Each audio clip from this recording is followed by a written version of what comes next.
लेते हैं कि मैग्नेट होता क्या है। तो magnet is any substance that attracts iron और आयरन लाइक सब्सटेंस। मैग्नेट एक ऐसा सब्सटेंस होता है जो क्या करता है, आयरन या फिर आयरन जैसे सब्सटेंस को अपनी तरफ अट्रैक्ट करता है। उसके बाद मैग्नेट के कुछ प्रॉपर्टीज़ भी होते हैं। सभी मैग्नेट्स के टू पोल्स होते हैं, एक नॉर्थ पोल, दूसरा होता है south pole. Like poles repel each other. अगर एक जैसे पोल होते हैं तो एक दूसरे को क्या करते हैं, विकर्षित करते हैं, मतलब दूर चले जाते हैं, रिपेल कर देते हैं। जबकि जो अनलाइक पोल्स होते हैं वो अट्रैक्ट करते हैं, मतलब अगर दूसरे एक नॉर्थ है एक साउथ है तो वो क्या करेंगे, एक दूसरे को अट्रैक्ट करेंगे। जबकि नॉर्थ नॉर्थ एक दूसरे को रिपेल करेगा, साउथ साउथ एक दूसरे को रिपेल करेगा। और नेक्स्ट प्रॉपर्टी है a freely suspended bar magnet aligns itself in nearly north south direction with its north pole towards north direction. आप कोई भी फ्रीली सस्पेंडेड बार मैग्नेट को छोड़ दोगे ना तो वो अपने आप ही क्या करता है, अपने नियरली नॉर्थ साउथ डायरेक्शन में सेट हो जाता है। जब हम बात करते हैं उसके नॉर्थ पोल, अपने नॉर्थ पोल को अपने वो नॉर्थ डायरेक्शन में वो अपने आप को खुद ही सेट कर लेता है। आगे बात करते हैं मैग्नेटिक फील्ड के बारे में। The area around a magnet in which it's magnetic force can be experienced. एक ऐसा एरिया मैग्नेट का जहाँ पर मैग्नेटिक फोर्स एक्सपीरियंस किया जा सकता है उसको हम क्या कहते हैं, मैग्नेटिक फील्ड कहते हैं। ऐसा यूनिट जो होता है इसका टेस्ला होता है, ठीक है, इस बात को ध्यान रखना है। ऐसा यूनिट आपके एग्जाम में 1 मार्क्स में पूछ सकते हैं। साथ में जो मैग्नेटिक फील्ड है एक वेक्टर क्वांटिटी है, क्यों, क्योंकि इसमें डायरेक्शन मैग्नीट्यूड दोनों ही प्रेजेंट होते हैं। आगे चलते हैं, मैग्नेटिक फील्ड के प्रॉपर्टीज़ के बारे में जान लेते हैं। Magnetic field lines are always parallel to each other. Magnetic field lines हमेशा क्या होते हैं, एक दूसरे के पैरेलल होते हैं। कभी भी कोई फील्ड लाइन एक दूसरे को क्रॉस नहीं करना चाहिए। और उसके बाद बात करें मैग्नेटिक फील्ड के मैग्नीट्यूड के बारे में, तो वो अगर उसमें इलेक्ट्रिक करंट इंक्रीज होगा तो वो भी मैग्नेटिक फील्ड भी आपका इंक्रीज होगा, अगर डिक्रीज हुआ तो वो भी आपका डिक्रीज हो जाएगा। आगे चलते हैं, मैग्नेटिक फील्ड लाइंस के बारे में बात करते हैं। तो magnetic field line is a path along with a hypothetical free north pole tend to move towards south pole. तो मैग्नेटिक फील्ड लाइन का आपका क्या है, बेसिकली एक पाथ है जिसके थ्रू क्या करता है, एक कोई भी फ्री अगर आपने मैग्नेट को छोड़ा तो जो नॉर्थ पोल से वो कोशिश करते हैं साउथ पोल की तरफ जाने की, तो वो जो आपका पाथ होता है वो आपका क्या होता है, मैग्नेटिक फील्ड लाइन। अब मैग्नेटिक फील्ड लाइन के भी कुछ कैरेक्टरिस्टिक्स हैं जिसे आपको जानना ज़रूरी है, एग्जाम पॉइंट ऑफ व्यू से इंपॉर्टेंट है थोड़ा सा, तो इसलिए आप इसे देख लीजिए अच्छी तरीके से। The direction of magnetic field lines outside the magnet is always from north pole to south pole of bar magnet and are indicated by an arrow। कभी भी आपका मैग्नेटिक फील्ड लाइंस का जो डायरेक्शन होता है आउटसाइड मैग्नेट के outside, वो हमेशा कैसा होता है, आपका नॉर्थ पोल से लेकर साउथ पोल होता है।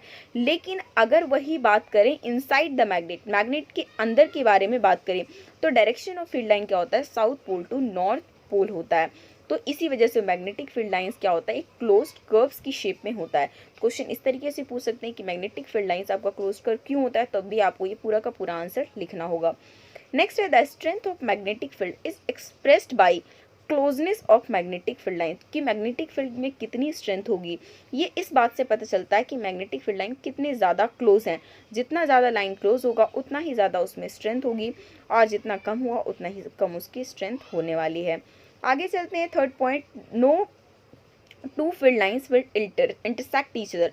कभी भी दो फील्ड लाइन आपस में एक दूसरे को इंटरसेक्ट नहीं कर सकते। If they intersect then at point of intersection the compass needle will show two direction. अगर गलती से उन्होंने कभी इंटरसेक्ट कर लिया तो उस केस में क्या होगा, जो कंपास है वो दो डायरेक्शन को शो करने लगेगा, जो कि पॉसिबल नहीं है। नेक्स्ट चलते हैं आपके राइट हैंड थंब रूल में और जानते हैं कि ये क्या है। तो it is a convenient way to finding the direction of magnetic field associated with current carrying conductor. अब कोई भी कंडक्टर है जो कि करंट कैरी कर रहा है, तो उसमें अगर हमें चेक करना है कि उसका डायरेक्शन कहाँ है, मैग्नेटिक फील्ड का डायरेक्शन, तो उसको हम पता कर सकते हैं with the help of right hand thumb rule. अब इसके लिए क्या है, hold the straight wire conductor current in your right hand such that thumb points towards the direction of current, then your folded finger around the conductor will show the direction of magnetic field। अगर आपने उसे अच्छी तरीके से क्या कर रखा है, अपने राइट हैंड से उसे अच्छी तरीके से पकड़ रखा है, उसमें थम्स पॉइंट जो होगा वो आपका क्या दिखाएगा, डायरेक्शन ऑफ करंट, और जो आपके सारे फोल्डेड फिंगर्स होंगे वो क्या दिखाएंगे, direction of the magnetic field. तो इतनी सी बात है। आगे चलते हैं, उसके बाद magnetic field due to current through a straight conductor. तो इसमें अलग अलग सिचुएशन है कि स्ट्रेट कंडक्टर को लेकर, फिर सर्कुलर लूप को लेकर, तो अलग अलग सिचुएशन है। बट क्वेश्चन जो है ना कभी कभी पूछते रहते हैं। बाकी इस एग्जाम जो बाकी इस चैप्टर में से जो आपका इंपॉर्टेंट है वो तो वर्किंग ऑफ मोटर और जनरेटर ही है, but still we have to do this topic also. Let a current conductor be suspended vertically. हमने सब क्या लेट किया कि जो कैरिंग कंडक्टर है उसको हमने वर्टिकली सस्पेंड कर दिया, and the electric current is flowing. और इलेक्ट्रिक करंट कैसे चल रहा है, साउथ से लेकर नॉर्थ चल रहा है। तो इस केस में जो मैग्नेटिक फील्ड का डायरेक्शन होगा वो एंटी क्लॉकवाइज होगा, क्योंकि यहाँ पर भी अपोजिट चल रहा है। नॉर्थ टू साउथ की जगह साउथ टू नॉर्थ अगर चलेगा तो एंटी क्लॉकवाइज, और अगर नॉर्थ टू साउथ चलेगा तो आपका मैग्नेटिक फील्ड क्या होगा, क्लॉकवाइज हो जाएगा।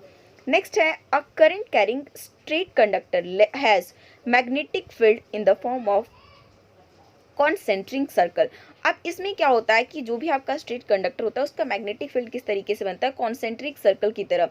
मतलब इस तरीके से बहुत सारे सर्कल्स जो है वहाँ पर बन जाते हैं around it. Magnetic field of current carrying conductor can be shown by magnetic. आप इस तरीके से इस लाइन से आप शो कर सकते हो। नेक्स्ट है magnetic field due to current through a circular loop. Next है कि मैग्नेटिक फील्ड उस केस में क्या होगा जब करंट किस तरीके से जा रहा है, एक सर्कुलर लूप से जा रहा है। So it can be represented by concentric circles at every point. Her point पे आप कॉन्सेंट्रिक सर्कल वहाँ पर से आप उसको रिप्रेजेंट करोगे। Circles become larger and larger as we move. जितना ज़्यादा आप दूर जाओगे उतना ही ज़्यादा वो सर्कल क्या होगा, बड़ा होता चला जाएगा। Every point on wire carrying current would give rise to magnetic field appearing as the straight line at the center of the loop. The direction of magnetic field inside the loop is same. जो भी आपका magnetic field के अंदर direction होगा वो आपका loop में वो हमेशा क्या होगा, सेम होगा। और आप उसको पता भी कर सकते हो किससे, by applying right hand thumb rule. और नेक्स्ट है हमारा टॉपिक दैट इज सोलेनोइड। एक A coil of many circular turns of insulated copper wire wrapped closely in the shape of cylindrical is called solenoid. क्या होता है, copper को हम किस तरीके से, इस तरीके से पूरा सिलेंड्रिकल शेप में इसे बनाया जाता है। अच्छी तरीके से यहाँ पर खैर नहीं बन पा रहा है, बट इस तरीके से वो जो बनाया जाता है तो आपका क्या होता है, आपका उसे हम सोलेनोइड कहते हैं। और उसमें भी आपका मैग्नेटिक फील्ड अराइज होता है। तो magnetic field due to a current in a solenoid, अलग अलग टॉपिक है। तो यहाँ पर भी हम right hand thumb rule apply करेंगे तो वहाँ पर से हम पता कर सकते हैं कि जो उसका मैग्नेटिक फील्ड लाइन है वो किस तरीके से अराइज हो रहा है। तो one end of the solenoid behave as the magnetic north pole while the, तो जो भी सोलेनोइड होगा वो उसका एक एंड कैसा बिहेव करेगा, लाइक नॉर्थ पोल, और जबकि दूसरा किस तरीके से बिहेव करेगा, एज अ साउथ पोल। तो इस तरीके से आप कह सकते हो कि solenoid also work as a magnet. The field line inside the solenoid are in the form of parallel straight line. और उसके बाद जो फील्ड लाइन बन जाएंगे वो स्ट्रेट लाइन बनेगा। That implies that magnetic field inside the solenoid is same at all points. इससे हमें ये पता चलता है कि सारे पॉइंट्स पे जो मैग्नेटिक फील्ड होता है वो कैसा होता है, आपका सेम ही होता है। उसके बाद अगर बात करें कि जो मैग्नेटिक फील्ड की स्ट्रेंथ है वो किस चीज़ पर डिपेंड करता है, तो द नंबर ऑफ टर्न्स, जितना ज़्यादा उसमें टर्न्स होगा कॉपर वायर का तो उतनी ही ज़्यादा उसमें स्ट्रेंथ होगी। साथ में strength of current is in the solenoid use in making solenoid. और उसके बाद कि आपने उसमें कितना करंट, उसकी स्ट्रेंथ ऑफ करंट आपने कितना यूज़ किया तो उसी के अकॉर्डिंग मैग्नेटिक फील्ड के स्ट्रेंथ को भी वहाँ पर उसी के डायरेक्टली वो प्रोपोर्शनेट होगा। उसके बाद आगे चलते हैं एक नए topic that is electromagnet. Electromagnet is मतलब थोड़ा सा इससे रिलेट करता है, but a strong magnetic field inside the solenoid can be use to magnetise a magnetic material. आप क्या कर सकते हो, अगर आपके पास स्ट्रॉन्ग मैग्नेटिक फील्ड लाइन है किसी सोलेनोइड के अंदर आपने डाल दिया तो उसको आप यूज़ कर सकते हो किसी भी मैग्नेटिक मटेरियल को मैग्नेटाइज करने के लिए। जैसे आपके पास सॉफ्ट आयरन है तो आयरन को भी आप मैग्नेट में चेंज कर सकते हो with the help of electromagnetic process.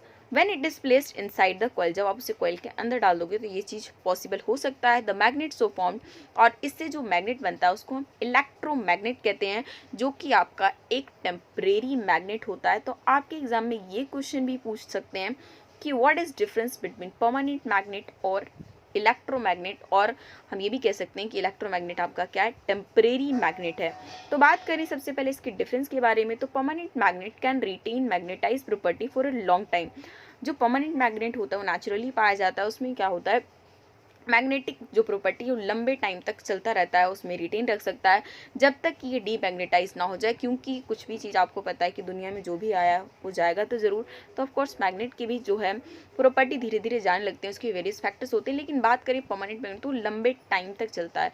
वही दूसरी तरफ इलेक्ट्रोमैग्नेट टेम्परेरी मैग्नेट है, इसके मैग्नेटिक इफेक्ट को हम यूटिलाइज कर सकते हैं by switching on the current. जब भी हमें ज़रूरत है तो उसमें आप क्या कर दो, करंट कर दो, वो बिहेव कर किस तरीके से करने लगेगा मैग्नेट की तरह।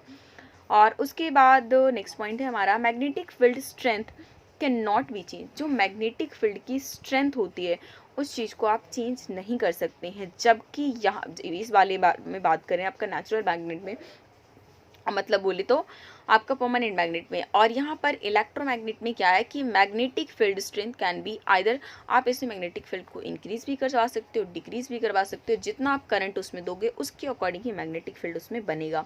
वहीं हम दोबारा आ जाते हैं मैग्नेटिक पोलैरिटी के बारे में बात करते हैं, तो यहाँ पर उसमें अल्ट्रेशन कुछ भी बदलाव नहीं कर सकते हो, जबकि इसमें आप चेंज कर सकते हो यहाँ पर। लेकिन आपका जो मैग्नेटिक फील्ड है काफ़ी वीक बनता है व्हेन कंपेयर टू, अगर हम बात करें इलेक्ट्रोमैग्नेट की, जबकि यहाँ पर बहुत ही ज़्यादा स्ट्रॉन्ग मैग्नेटिक फील्ड बनता है, क्योंकि हम अपने अकॉर्डिंग जो है इसे कंट्रोल कर सकते हैं, चेंज कर सकते हैं। तो आज की वीडियो में हम सिर्फ इतना ही कवर करेंगे। अगली वीडियो में बात करेंगे जो थोड़े से आपके मोटर, जनरेटर, और उसके बाद जो हाउस में किस तरीके से ओवरलोडिंग हो गया, शॉर्ट सर्किट, ये सारे जो इंपॉर्टेंट टॉपिक्स है वो कवर करेंगे हम नेक्स्ट वीडियो में। तब तक वीडियो को एक लाइक ज़रूर कीजिए, अपने दोस्तों के साथ शेयर कीजिए। चैनल को सब्सक्राइब नहीं किया तो चैनल को सब्सक्राइब